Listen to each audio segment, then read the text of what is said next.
Kirsten, you are a new mom. Is your little one 5 months old?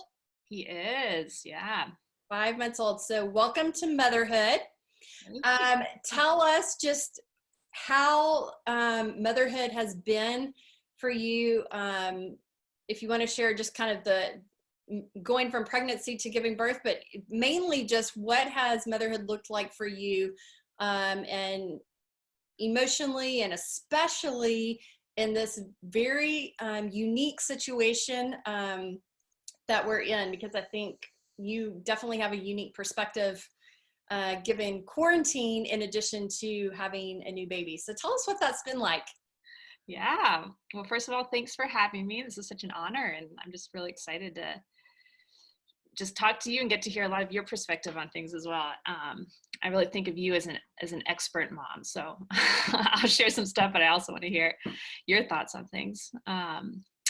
But yeah, no, it's definitely been a really fun season. And one of the things my husband and I keep saying is that we feel like quarantine couldn't have happened at a better time, because this is just the perfect time to, cuddle up with a blanket and just sit with Isaac and, hours and hours breastfeeding. You can't really do much anyway. So, so it's been a good time.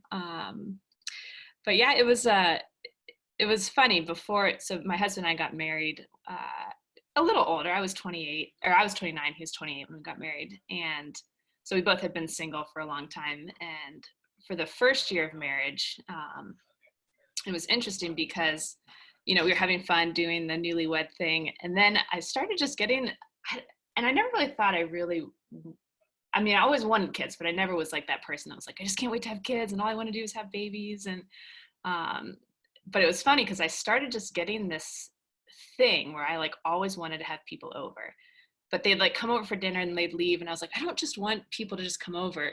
I want them to live in our house. I think we need roommates in the basement, people that we can just be like, let's play a game, and they'll come up and play a game all the time.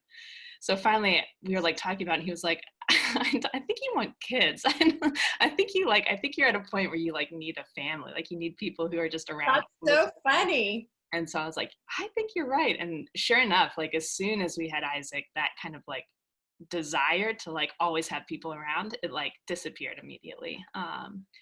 So it was cool to just see God even just naturally beginning to prepare me for motherhood without me even really realizing it. So. What did you do before you became a mom? Because obviously you're fresh into motherhood. So what has that transition looked like? What did you do previously? What are you still doing? So what has your transition into motherhood look like? Yeah, so I was a teacher for 8 years. And the year that we got married, it was pretty interesting how, again, God just knows the timing. So that year, he just began to make it really clear that it was time to shift. And so I've always had a passion on my heart for the arts. And that actually comes from my dad. He started a company focused on empowering artists. And so it was just a really natural transition. So I started working for him. So I spent our second year of marriage basically working for him. And that made the transition so easy when we had Isaac, because a lot of it is virtual and online. And so, yeah, so I'm still working. I've definitely cut my hours significantly. I probably work maybe 5 to 10 hours a week now. But yeah, it was a very God created transition. It was cool to see his hand in the whole thing. It's really neat how God prepares us for things that we don't even recognize, that maybe our desires of our hearts are places that he's trying to move and position us into. I always think, I know this example's been used a lot. I know my dad used the example a lot, but God being the master chess player and how he has to navigate and move us into positions of getting us right where he wants us for what he has for us next. And so just how he prepared your heart for Isaac, and you didn't even know that was the yearning and longing, deep down inside, but then even with career of transitioning. So has it been a hard transition to balance career and motherhood, or have some of those emotions shifted? Because you said, I think all of us kind of experience going into motherhood very differently. To be honest, I was very different than you. All I wanted was to get married and have kids. I knew the husband was important to have kids, but my whole life I wanted kids. So unlike you, and unlike I know a lot of my friends, you know, they were not that way. And so they were very passionate about their careers. And I know God has laid on your heart and equipped you with a lot of different career opportunities in the arts. So what does that look like for you in that transition? Has it been a struggle or? Yeah, you know, it's interesting. Right when Dave and I started talking about like maybe it's time to have kids and stuff like that. You know, I was praying through it because I have a lot of big dreams and a lot of things that I feel like God has put on my heart for the future. And so I was really praying because I was like, do I just give all that up? Do I, you know, shelf that for 20 years while I have a family and then pick it back up? And just as I was praying about it, I felt like God was like, it's not one or the other. Like you don't have to give up. Sorry, hold on just 1 second. There's work people in our house. But yeah, I just felt like he said, it doesn't have to be one or the other. In fact, I felt like he said, you know, it's by you starting a family, it's actually gonna even help those things happen. You're not limiting them. And so I just kind of was like, all right, like, here we go. Why not? And it's been really cool to see how actually since having Isaac, I feel like I don't know if it's just supernaturally or what, but I feel like my visions have actually started, my visions and dreams for the company and stuff like that have actually moved forward even faster than they were before. And so I think if anything, I've just really been learning that God's ways are not our ways. And that I think this quarantine and the season of rest has shown that it's not like up to us to make things happen. Like, I think in my mind, it just seems so natural. Like the harder I work, the more hours I put into it, the more time I invest, like that's what's going to make them happen. And I feel like so often what God's been speaking to me is like that verse, like his power is made perfect in our weakness. And that the other thing that he's been saying a lot recently, I feel like is that he can do more in a moment than anybody could in a lifetime. And so for him, he's so outside of time. And so it's been cool to see how like even my like 2 hours a week, I feel like I've been more fruitful than my 20, 40 hours a week were for Isaac. And so I just feel like he's been teaching me like, it's all about him. And when he breathes on something, it bears fruit. And yeah, so this season has actually been really encouraging to me to see him do that. What does that look like for you? Because I know a lot of moms that I talk to feel really torn and feel a struggle with being passionate about dreams and visions that they know God has given them, careers that they love,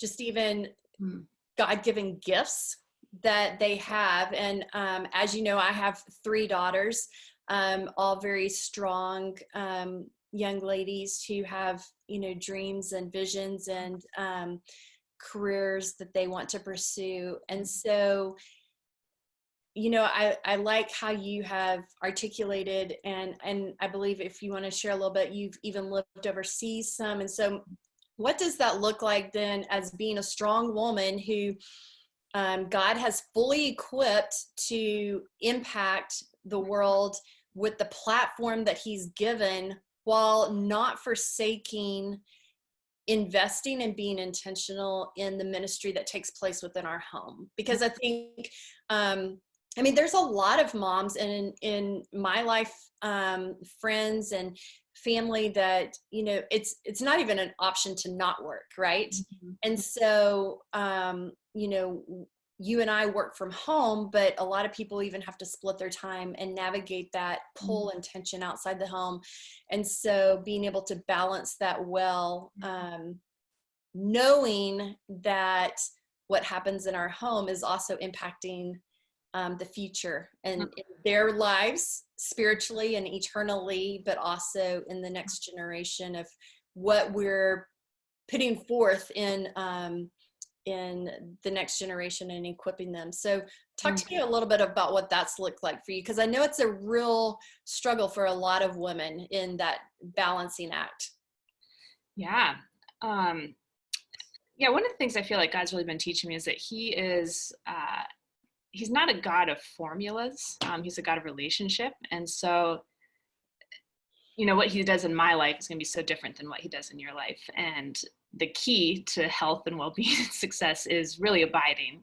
How he says he's the vine, we're the branches, and the fruit comes off of us as his life flows into us. And so I think for me, every season is different. Like, I think there are seasons where you're working 40 hours a week, and that's what he's doing. There's other seasons where he invites us into a season of rest, and he shows that the fruit still comes. And so I think the key is just that abide, like being with him and knowing to hear his voice, and listening for the directions for that moment, because it's going to be different every season. And I think my tendency sometimes is to just think that I have to do it, and that okay, he's like, here's what I want you to do. And then I'm like, okay. And then it's up to me to figure out how to do it. And that's when I get burnt out and discouraged and frustrated, is when I'm trying to do it in my own power and my own wisdom. And he just always reminds me, I'm still here. You can ask me for help. You can ask me for ideas. You can ask me for whatever. And then I'm just like, oh, that's right. And whenever I feel like whenever I just stop and ask him, I'm just like, what do you want me to do right now? Or what are you saying into this moment? Or I feel like always, he'll give me a break, something that I need for breakthrough in that moment, something that brings me back into peace and rest and the ability to handle whatever it is that he's holding out. I think I've thought a lot about Mary and Martha recently, and how Mary was sitting at his feet, Martha was cooking, and she's frustrated, and she's like, Mary's not doing anything.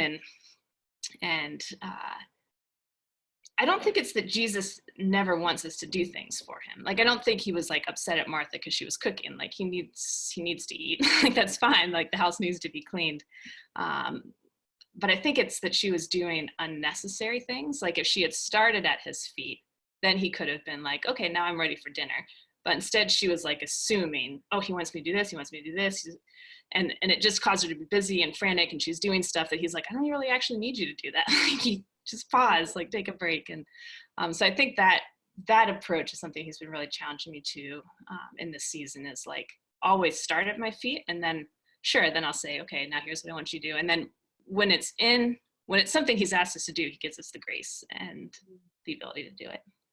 I love that perspective. And honestly, I don't think I've ever quite heard that take on Mary and Martha before, as far as if she would have started at his feet, then it would have been time for dinner or whatever. And so I love that perspective, because you're right. I think when we abide, we're able to hear, because if we're not abiding, we don't hear well, right? I'm reading a book right now that talks about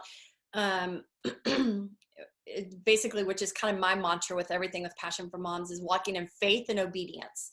And yes, God calls us to walk in faith, but it's also not being ignorant of the world around us. And so we have to be practical. I mean, and practical requires work, right?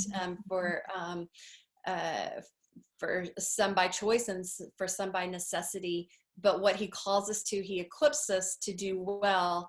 But I believe then that also takes place then in our homes. If he blesses us with children, then being intentional to invest in them well, right? And so even from the abiding example, we need to be abiding in the vine to be able to invest in our children well.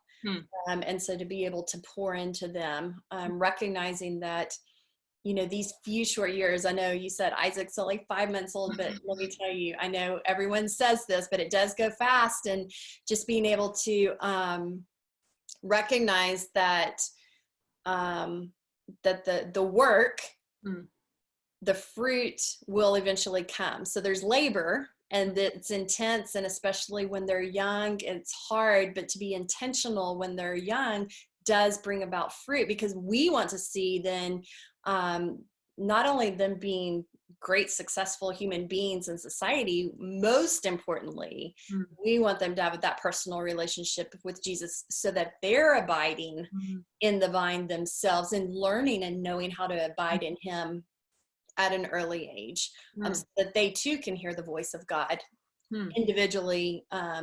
It begins with us, but then for them to learn how to hear the voice of God on their own. But I love that perspective with Mary and Martha of being able to abide so that then when it's time to get up and have action as well. What has been so I've thought a lot about all the moms who are giving birth in this unique season of quarantine. I mean, bless their hearts. I feel so blessed, to have had Todd with me with all of my births, but just the different situations where maybe husbands weren't able to be in the room or whatever. But then there's something about having your baby and then wanting everyone to see your baby. Like, there's so much pride and joy in showing them off and being able to have your friends meet them and stuff. And so I know you talked about it's been a very special time for you and David to just enjoy parenthood with Isaac, but has it been challenging to be isolated and not be able to some moms really look forward to, the new mommy groups and not only being able to show off your kids, but being able to just have conversation with people who can relate with your stage of life. So has that been challenging in the season? Yeah, it's kind of going back to what I said earlier about how I feel like before we had Isaac, I was very like, I always need people. Where are the people? Where are the people? And I just feel like there was such a supernatural grace. I don't really know what it was, but something just kicked in to, I don't know if it was hormones. I don't know what it was, but it just made me so content all of a sudden with just being with Isaac and with David. I feel like it was a significant shift because even my personality before was just always like, I always had to be doing something. Like even when I went to the bathroom, I'd like bring a book or something. This is just like, I didn't know what to do with like pauses, just always trying to fill my time. And so I feel like it's been a really, really unique season of just kind of like slowing down and learning to delight in stillness. Like breastfeeding has been so odd to me because like I can't, like Isaac gets very distracted. So I like can't really like listen to podcasts because he'll be like looking around for where it's coming from. And so really I'm just forced to just like kind of sit there for, 45 minutes and just kind of think. And it's been really refreshing because I don't feel like there's been, like, I feel like my life before this was always busy. Like I was driving, I had music on, I would just always, I just never let myself get into that just headspace of just thinking. And I kind of wonder if that is actually why, I said that I've had more breakthrough, I feel like, in these areas of business and stuff like that than even in the season when I was going. And I kind of wonder if it is that it's that forced, even like mental space to just think. I always say I have like the best thoughts at 3 a.m. and like now I'm up at 3 a.m. breastfeeding. So like that time of just like interacting with God, praying, asking him for ideas. And it's funny, the things that I've been praying through and thinking about, they're not even just limited to like questions I had. Like I feel like my prayer life before was very like, here's what I need the answer on. Let's talk about it. Let me process through that with you. Whereas now there's just so much more time to think that I feel like he's started to like plot things into my head. Like, let's just think about this, like education, like, oh, okay, let's just think and pray through education, like things that aren't even related to work. And, I think that's very biblical. And I think it's something that, why was David the man after God's own heart? Well, he was in the fields for hours and hours and hours all by himself, and just having that time to just pray, but also allow God to just put thoughts into his mind. So that has been really refreshing. I've been surprised by how fulfilling it is. But to answer more directly your question about relationships, I think it also has forced me to be more actually more intentional and more creative in relationships. Like I've been using the Marco Polo app a lot. And I actually feel like it's caused me, like some different friends and I that maybe I wasn't as close to before. We started a little group where we are reading through a book together. And so I feel like those relationships are actually getting closer. I'm calling my mom every day, whereas before I think I'd see her, once or twice a week. Talk to my sister every day. So in some ways it's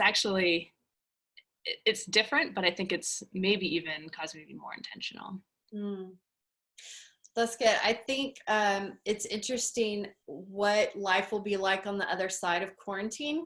And I know some states, have already started lifting some of the restrictions. We're not one of the lucky states yet, but I think that it's true of what you're saying. It's actually been, and I know this is not the case for everyone, so I say this with the caveat that I recognize there's a lot of financial and health issues and tragedy that people are experiencing. But I think also for a large majority of people, there's something to be said for being forced to slow down. And what you're saying of having to kind of come to terms and face who you are, how you've been spending your time, your priorities, where you've been maybe neglecting family or friends or relationships, and just then on the other side of that, what are you going to take with you on the other side? What are the priorities? What has God taught you? So I think being able to slow down and have a forced reality check and kind of that look in the mirror kind of moment is, I think, going to be really interesting for society in general. But what would you say? I know you said God's been teaching you a lot about slowing down and as you breastfeed, being able to have that quiet time. Are there other things that either are new or just you already had in place that are rhythms that allow you to grow in your relationship with Jesus that you would suggest maybe for other moms who are tuning in to encourage them of what, because we can all say we're busy. We can all say we're busy with our kids, with our husbands, with our career, with being busy, the cleaning and the cooking, right? But what would you say has helped you create rhythms? That's a good question. Yeah, I mean, it's definitely shifted. I think, pre-Isaac, I definitely had more time to do the typical quiet time, get my cup of coffee, sit at the table, take out my journal. I think now my quiet time looks a lot more, like I said, like praying while breastfeeding, or like more just in every kind of throughout the day. I've been listening to, there's an app called the Dwell app, and it basically reads scripture. And so I've been doing that a lot because it's harder, while I'm holding him or whatever, to sit with my Bible open. So I just put that on in the background instead of music.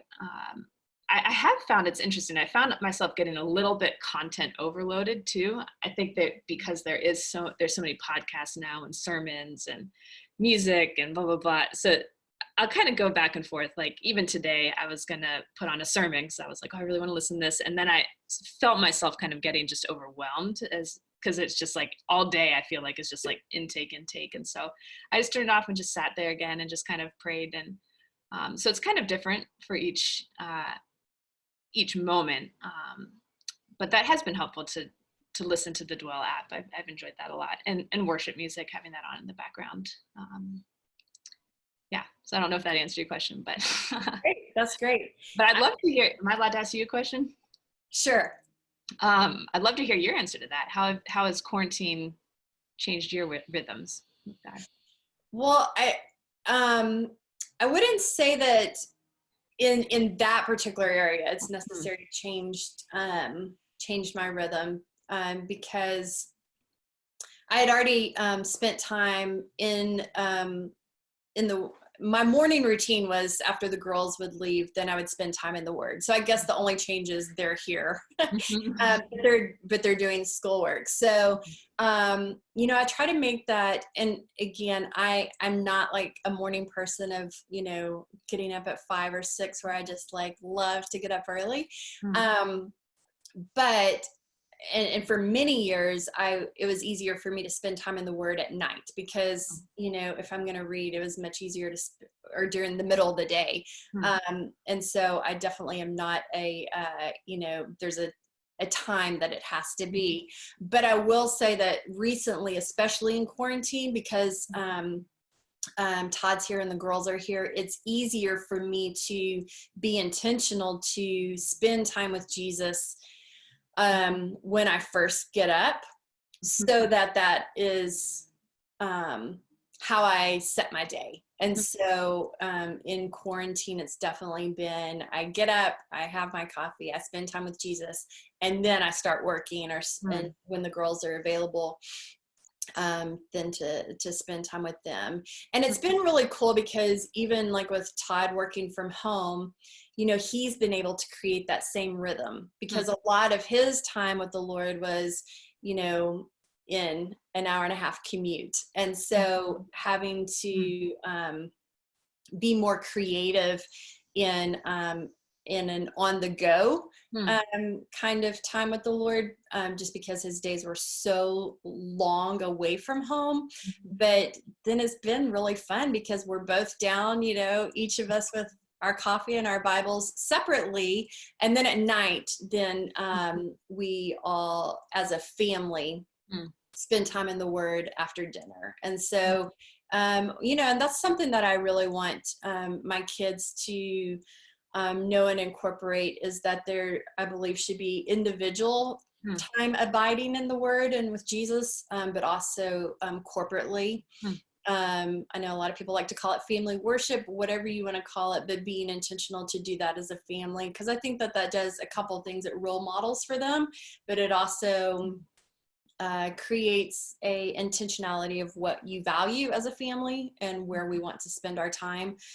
So we do that as a family after dinner, and then in the morning, Todd and I spend time then individually reading the Word in the morning, and then the girls then have their own time that they spend the time in the Word with Jesus. We call it Jesus time in our house, and so that they individually do that on their own terms and on their own time. What would you say is something, as you, and I know that you are a new mom, so if you don't have a specific answer to this, then that's fine, but maybe we'll get the wheels turning. What would you say is something that, as you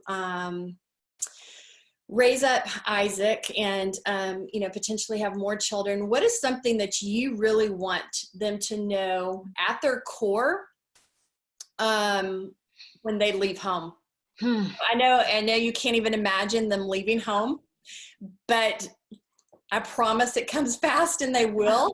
So when Isaac, you know, is going off to college, or, you know, whatever that looks like, what would you say is something that you want to have at his core identity that he has gotten from you as his mother?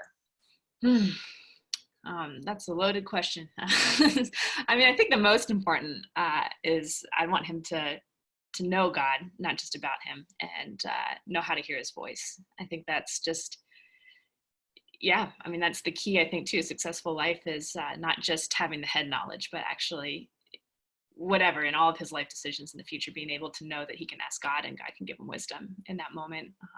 Because my wisdom, my teachings will only go so far. And just knowing that he knows how to hear the Holy Spirit and can listen. I think that's the main thing. Yeah. That's great. I think if our kids leave home having a personal relationship with Jesus, that is by far definitely the most important. When we talk about motherhood, I know you are a strong leader in your sphere and in your platform. What is something that you desire to live out and a quality that you endeavor to live out for your children?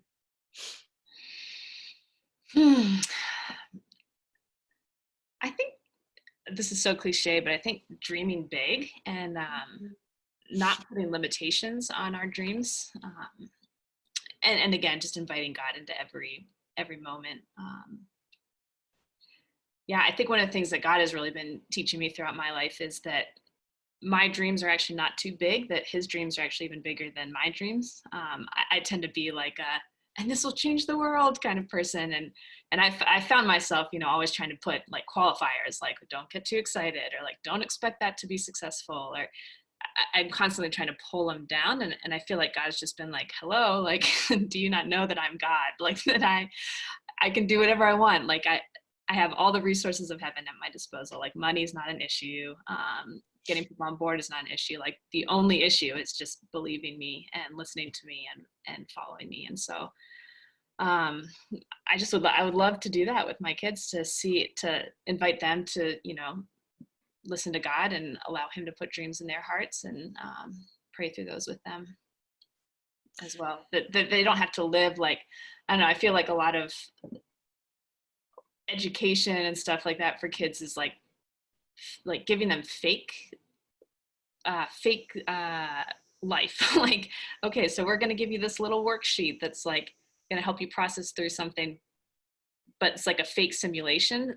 But I would love to just do real things with them. Like, let's actually go out and, actually help a homeless person or whatever, but do just real things with God, not little fake teaching simulations, if that makes sense.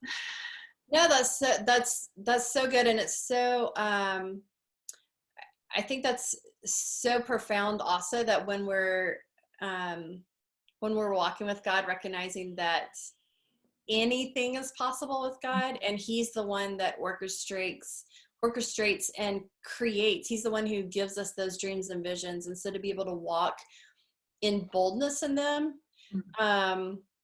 and I believe, correct me if I'm wrong on just kind of how this has played out, but you've been an entrepreneur in starting some creative businesses too. And I know as a fellow entrepreneur, it's when God births something in you, then I think it's a kind of a tension of being able to want to move quickly and just like change the world, but also being able to navigate his timing. And so what is something then that we as moms can do to help our kids dream big, but also walk boldly as an entrepreneur? Because I know you have a lot of experience in this area. So talk to me a little bit about what that looks like to encourage others. Sure.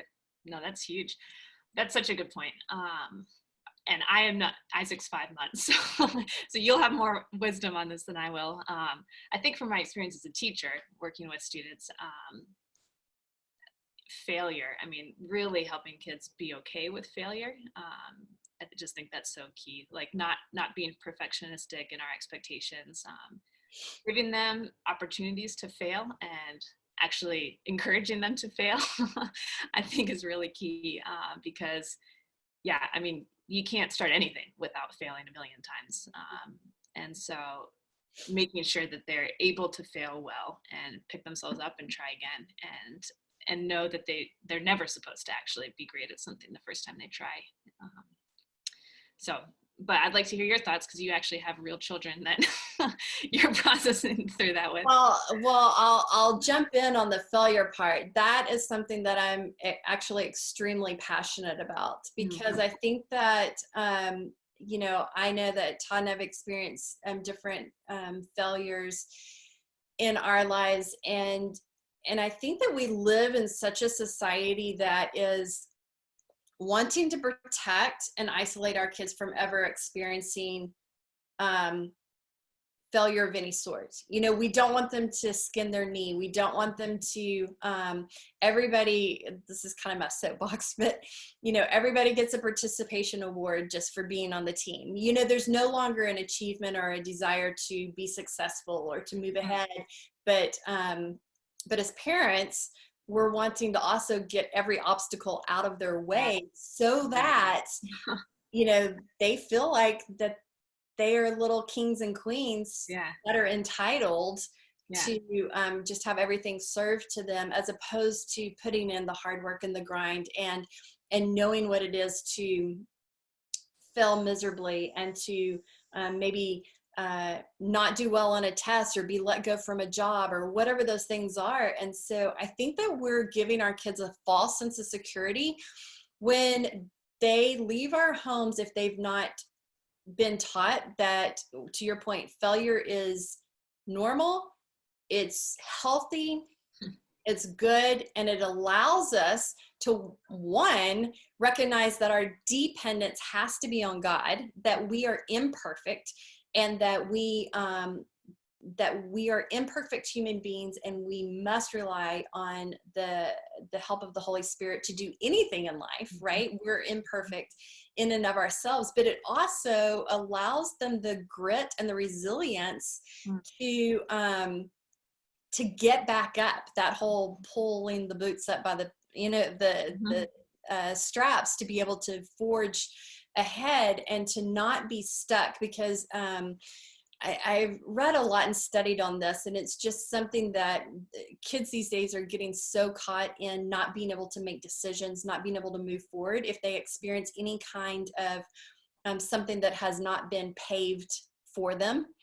And the path being, you know, paved ahead. And so then they're caught in either not being able to make decisions, or they're or they do experience some form of failure, and then they just you know, are frozen in fear without being able to navigate and move forward. And that's not reality. That's not real life. And so I think being able to, one of the things that I try very strongly with our girls is to recognize that failure is normal. It is a part of life.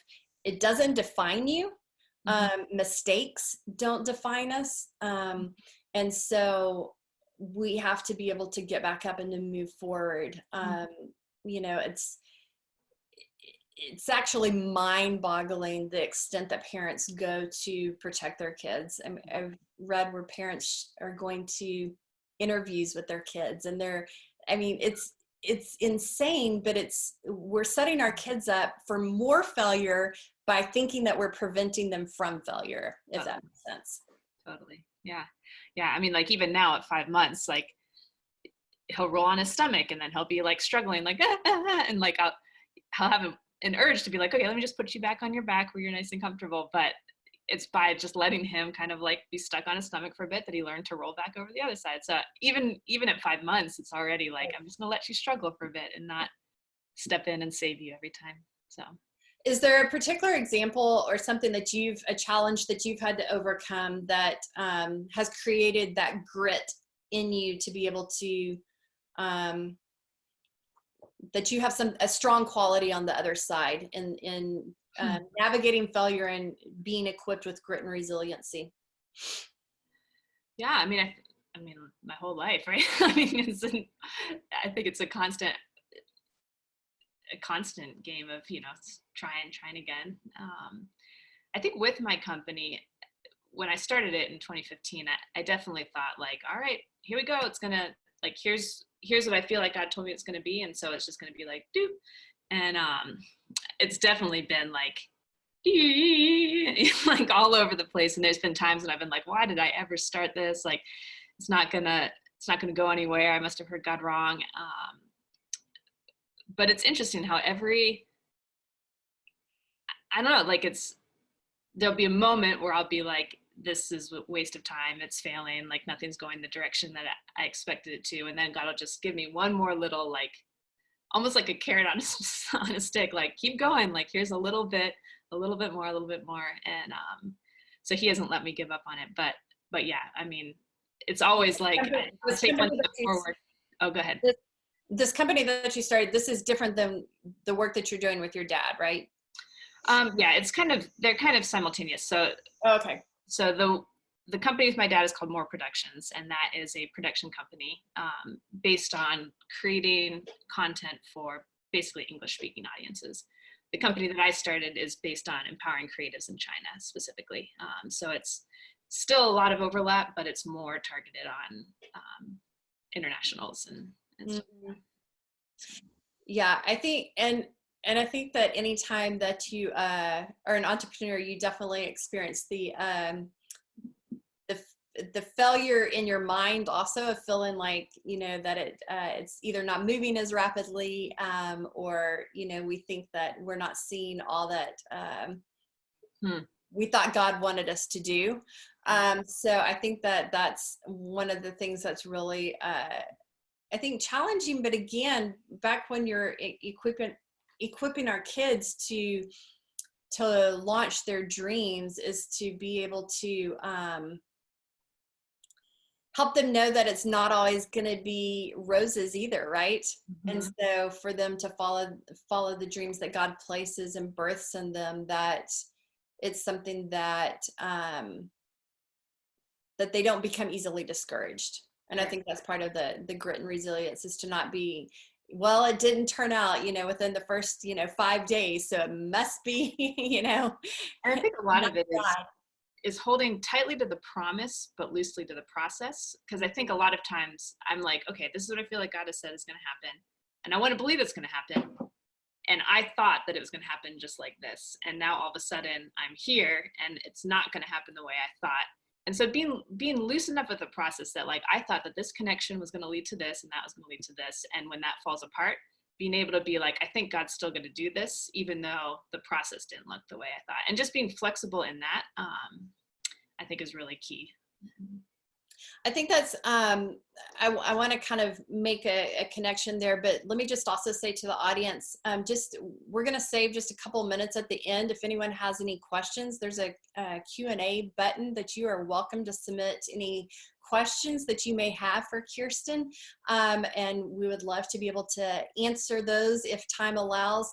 But Kirsten, when you said that, it kind of also made me think that as moms, we want to see our kids succeed and move forward in the dreams that God places in their heart. We also want to be creatives and move forward in the dreams that God places in our hearts as moms. And so now you're navigating not only yourself as a mom, but your kids. And even motherhood doesn't always turn out exactly like what we thought it would be either. And so I think that, again, holding on to that promise, but being intentional with the process, but not being paralyzed by the process. Because I think, you know, when you're talking about motherhood, you're talking about individuals that God has created uniquely, and they're not going to be cookie cutters. You know, each child that God gives us is going to have their own anointing and unique qualities that God has gifted them with.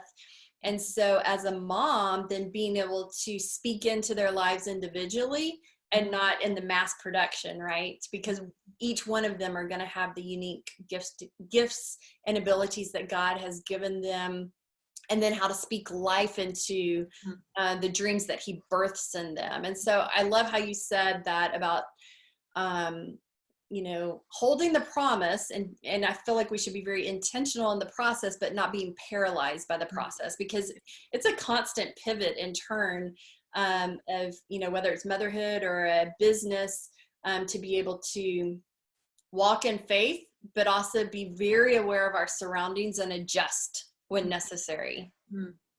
Yeah, that's great. Yeah, I think expectations are just an interesting thing. Like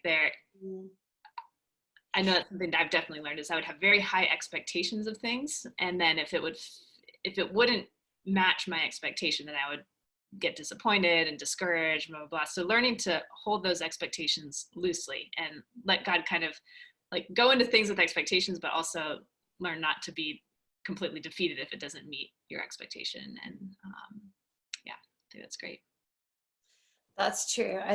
There's a lot to be said for holding loosely to expectations and going into expectations, whether it's a relationship or parenting or a business, of recognizing that it doesn't always quite turn out quite what we had in our head.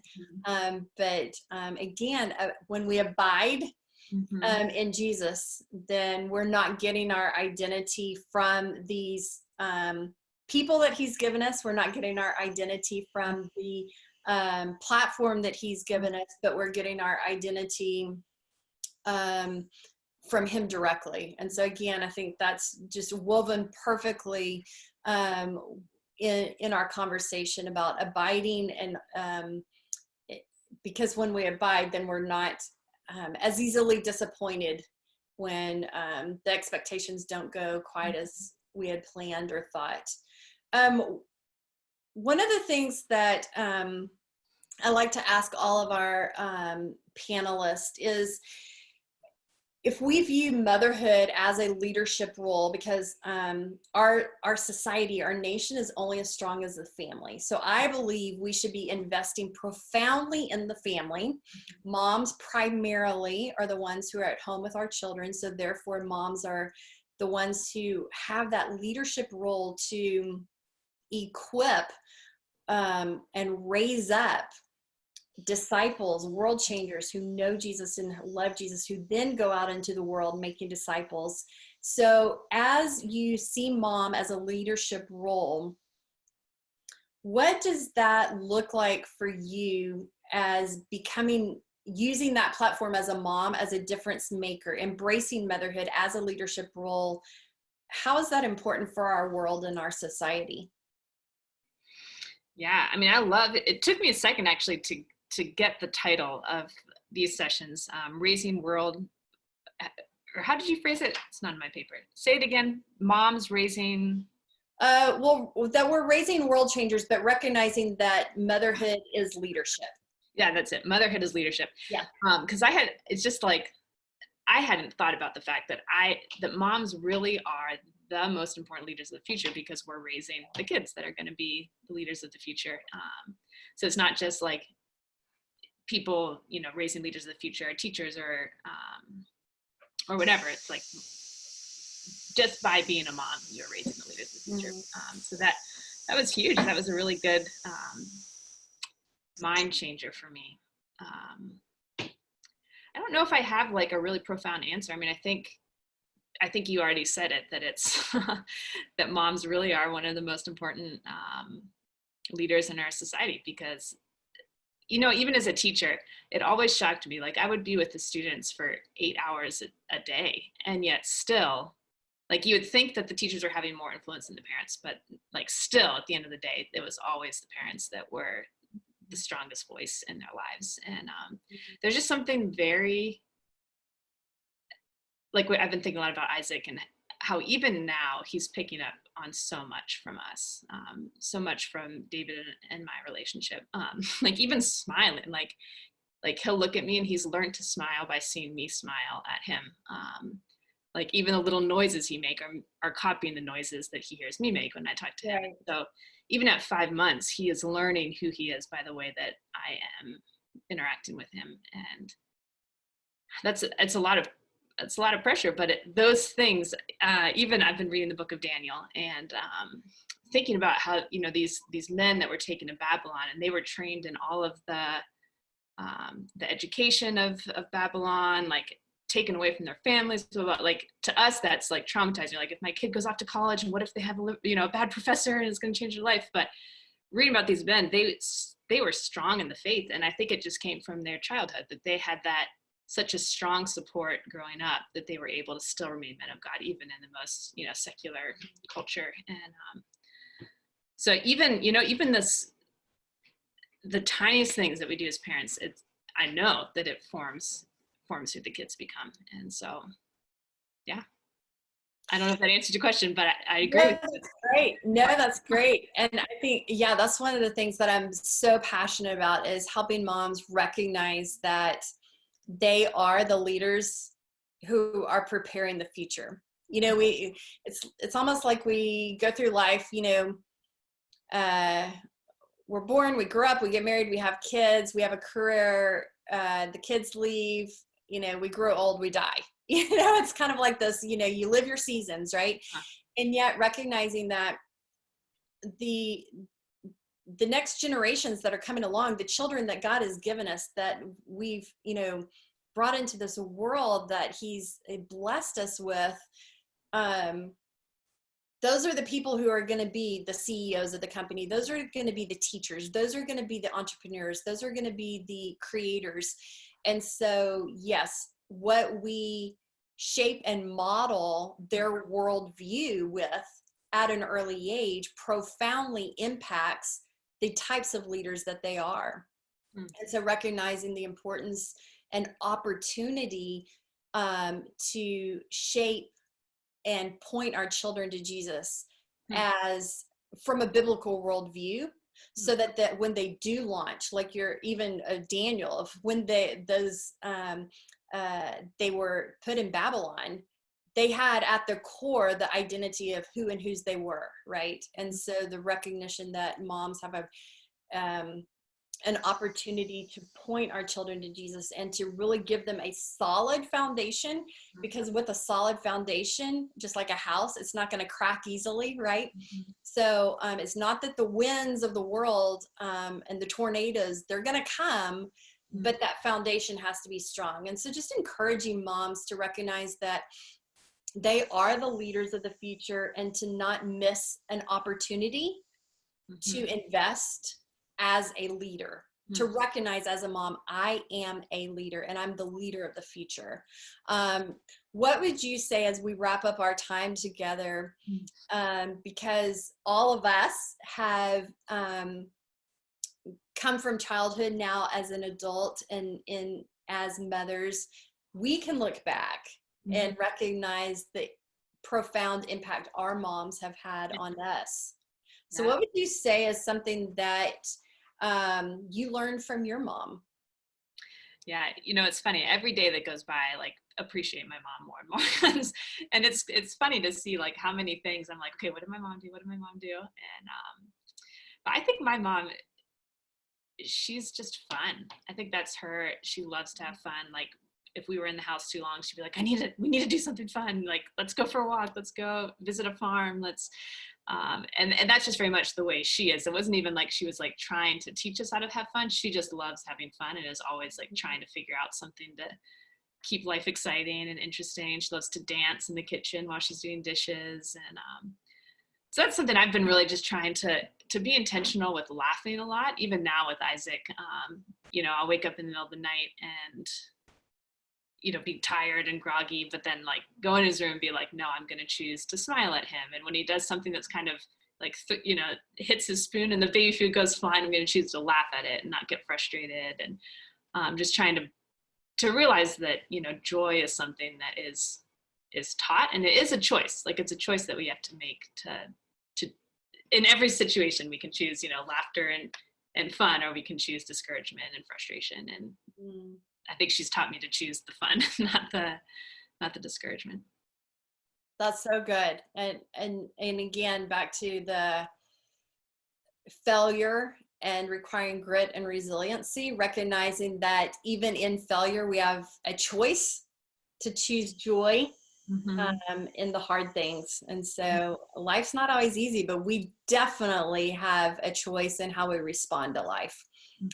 So I love that. And what an incredible and valuable lesson that your mom taught you, but not only verbally taught you, displayed for you and role model for you so well, of choosing joy in life circumstances. Well, Kirsten, I can't believe we are already out of time. This has been such an amazing opportunity to be able to just hear your perspective as a new mom and entering into the world of motherhood and making that transition of balancing career and marriage and parenting. And I know that you're going to just continue to be an amazing mother, but I really appreciate your time sharing with our audience just your perspective, your wisdom, and what this transition into motherhood has looked like for you. So thank you for being with us. Thank you. And I still want to do a phone call with you later to pick your brain on all the things of new motherhood, but thank you for having me. It was really encouraging. Well, thank you. And thank you to our audience. I appreciate all of you being with us. And we look forward to you being with us again. All of our webinars are every Tuesday at 2 p.m. Eastern Time weekly. So we look forward to seeing you again next week. And thank you so much for joining us.